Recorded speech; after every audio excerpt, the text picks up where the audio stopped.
देखिए, हमारा ये जो क्वेश्चन नंबर 1 है, ये था कि एक फ्लोटिंग वेरिएबल है जिसकी वैल्यू मैंने 7.3 असाइन की है और बाद में x की वैल्यू को 7.3 के साथ कंपेयर किया है। मोस्ट ऑफ द स्टूडेंट्स ने जब इस प्रॉब्लम को देखा तो उनके अकॉर्डिंग जो है इसका आंसर सेंसिबल आना चाहिए, मीन्स आंसर ए होना चाहिए। तो इस प्रोग्राम को मैं यहाँ पर 2 सेकेंड का पॉज लेके रन करके दिखा रहा हूँ कि इसका आंसर क्या आएगा। तो जैसा कि आपने इसके आउटपुट स्क्रीन में चेक किया तो इसका जो आंसर आ रहा है वो आ रहा है एकेडमी। अब क्वेश्चन ये रेज हो रहा है कि ये आंसर एकेडमी क्यों आया है। तो देखिए, उसके पीछे रीज़न ये है कि जब हम लोगों ने 7.3 को किसी वेरिएबल x में स्टोर किया तो क्या ये वेरिएबल x डायरेक्टली 7.3 को अपने अंदर स्टोर करता है क्या। तो बहुत सारे जो न्यू बिगनर्स प्रोग्रामर होते हैं वो ये सोचते हैं कि किसी भी वेरिएबल में कोई वैल्यू डायरेक्टली स्टोर होती है, बट वैसा नहीं है। एक्चुअली में चाहे कोई वेरिएबल कैरेक्टर टाइप का हो, चाहे कोई वेरिएबल इंटीजर टाइप का हो या फ्लोटिंग टाइप का ही क्यों ना हो, जब वहाँ पर आप किसी भी टाइप की वैल्यू को स्टोर करवाते हैं तो वो वेरिएबल बेसिकली बाइनरी के फॉर्मेट में कन्वर्ट होती है। तो क्वेश्चन ये रेज हो रहा है कि जब हम लोग 7.3 को बाइनरी में कन्वर्ट करेंगे तो क्या उसका प्रोसेस होता है। देखिए, जब भी आप 7.3 दो वैल्यू दे रहे हैं तो वो इस इंटीजर पार्ट को सेपरेटली कन्वर्ट करता है बाइनरी में, और 0.3 वाली जो वैल्यूज़ है जिसको हम लोग फ्रैक्शनल पार्ट बोलेंगे और उसको बाइनरी में कन्वर्ट करने का प्रोसेस अलग होता है। तो जैसे ही हम लोगों ने 7 को कन्वर्ट किया तो 7 की बाइनरी वैल्यू आएगी 111, और जब 0.3 को हम लोग कन्वर्ट करना चाहेंगे तो उसे वो सबसे पहले 2 से मल्टीप्लाई करेगा। तो 0.3 को 2 से मल्टीप्लाई करने से आएगा 0.6, और 0.6 का ये वाला जो ज़ीरो रहेगा उसे हम लोग पॉइंट के बाद यहाँ पर स्टोर करेंगे। फिर 0.6 को आप फिर से जैसे ही 2 से मल्टीप्लाई करेंगे तो वो आएगा 1.2। अब 1.2 का जो 1 होगा वो यहाँ पर आएगा, फिर वो बन जाएगा 0.2। 0.2 को वंस अगेन आपने 2 से मल्टीप्लाई किया तो वो हो जाएगा 0.4। 0.4 के ज़ीरो को अपन यहाँ पर लिखेंगे और फिर उसके बाद 0.4 को वंस अगेन अपन 2 से मल्टीप्लाई करेंगे तो वो होगा 0.8। तो 0.8 का ज़ीरो फिर आएगा, फिर 0.8 को जैसे ही अपन 2 से मल्टीप्लाई करेंगे तो वो हो जाएगा 1.6, और 1.6 के 1 को फिर से यहाँ पर लिखेंगे।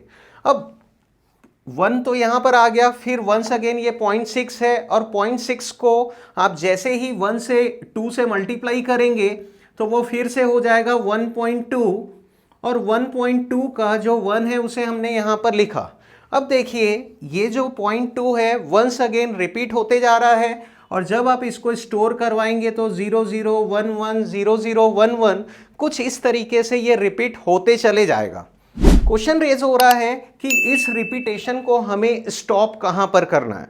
तो यहाँ पर बेसिकली आपको कंसेप्ट मालूम होना चाहिए कि जो फ्लोट है वो इंटरनल में 4 बाइट की मेमोरी कंज्यूम करता है, और 4 बाइट का मतलब होता है टोटल 32 बीट। 32 बीट में से जो फर्स्ट बीट होता है वो साइन बीट के लिए यूज़ होता है, जिसे हम लोग मोस्ट सिग्निफिकेंट बीट बोलेंगे।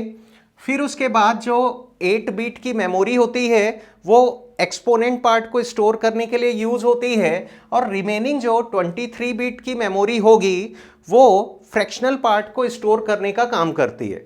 तो इसका मतलब ये है कि ये जो रिपीटेशन होगा वो हम लोग 23 बीट के अराउंड ही कर पाएंगे, जबकि जब एक कोई वैल्यू किसी डबल टाइप के डेटा टाइप में स्टोर करवाएंगे तो डबल जो है वो 8 बाइट की मेमोरी कंज्यूम करता है, तो उसके पास टोटल जो बीट्स होते हैं वो होते हैं 64 बीट।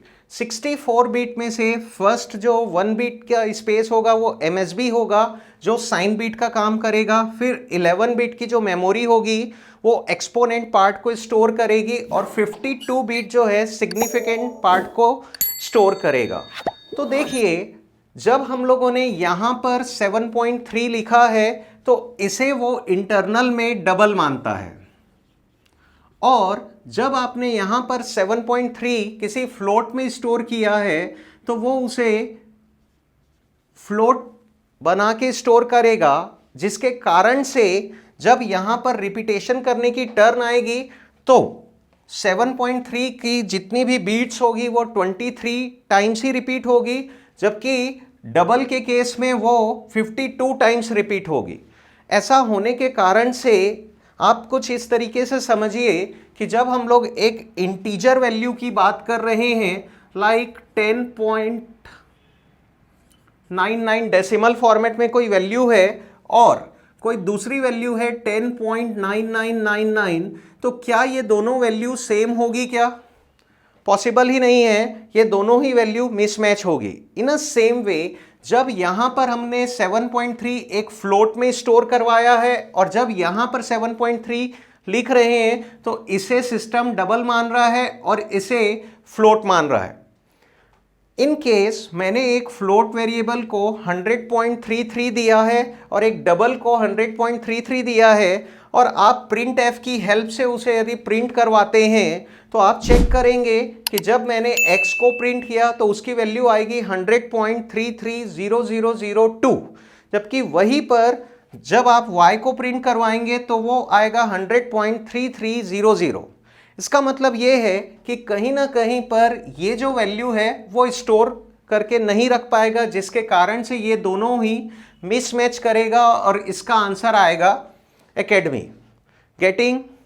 अच्छा, क्वेश्चन ये भी है कि यदि मुझे यहाँ पर सेंसिबल प्रिंट करना है तो क्या करना पड़ेगा? सेंसिबल को प्रिंट करवाने के लिए जहाँ पर अपन ने 7.3 लिखा था उसे 7.3f करते हैं, तब ये जो वैल्यू है ये भी 7.3 फ्लोटिंग हो जाएगा और ये जो x है वो तो ऑलरेडी फ्लोट है, और अब ये इनकी जो वैल्यू मैच हो जाने के कारण से इसका जो आंसर आएगा वो गारंटी से सेंसिबल प्रिंट होगा।